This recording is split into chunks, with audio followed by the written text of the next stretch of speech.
Okay, so today we're going to do limiting reactant problem number 60 from the textbook, and it says if 10 grams of molten iron 2 oxide reacts with 40 grams of magnesium, what is the mass of iron produced?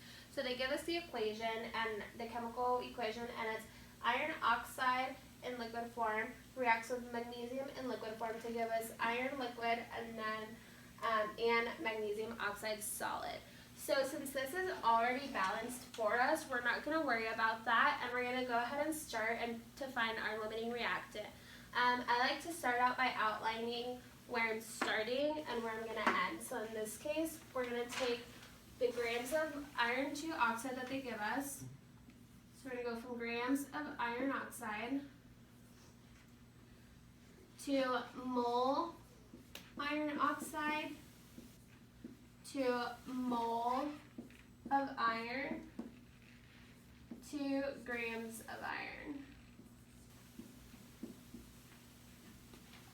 So we're going to go over here and we're going to start with the given mass. So it says 10 grams of iron 2 oxide, and then we're going to turn that to moles.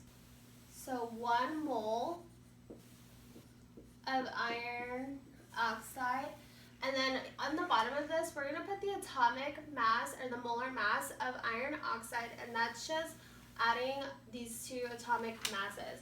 So I went ahead and did that already, and that's going to give us 71.85 grams of iron oxide. And then we're going to put our molar ratio here.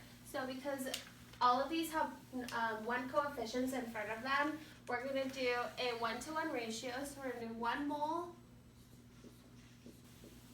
of iron to 1 mole of iron oxide.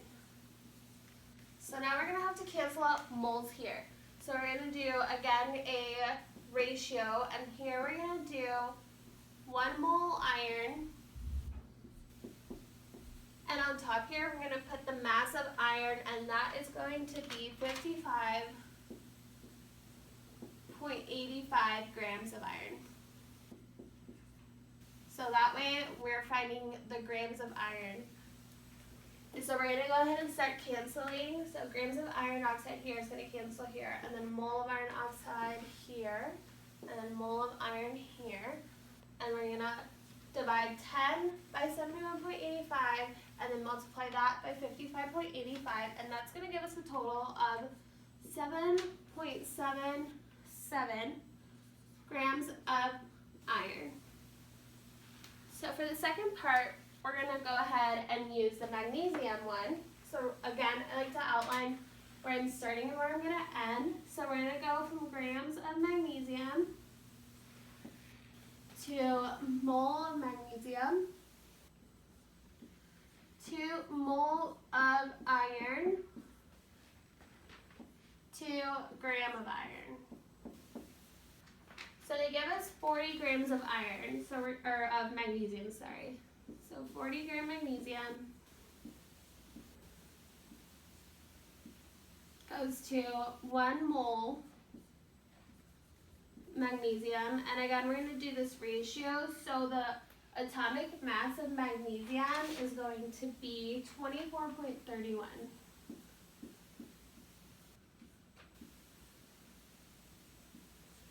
And we're going to do a molar ratio here.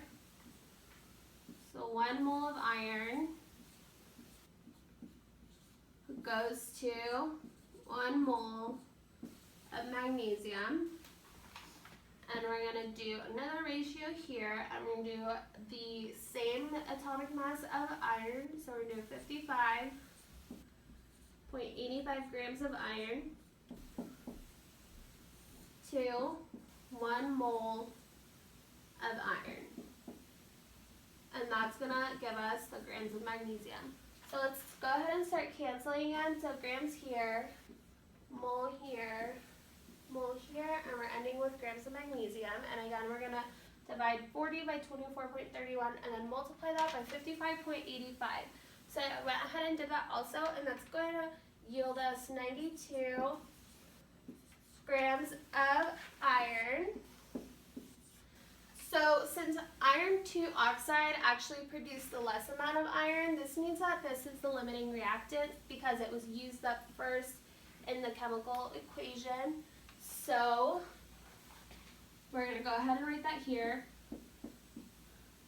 FeO, which is iron 2 oxide, is the limiting reagent, and it produced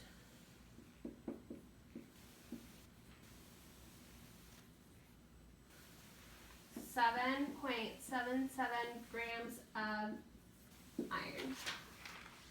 And that's it.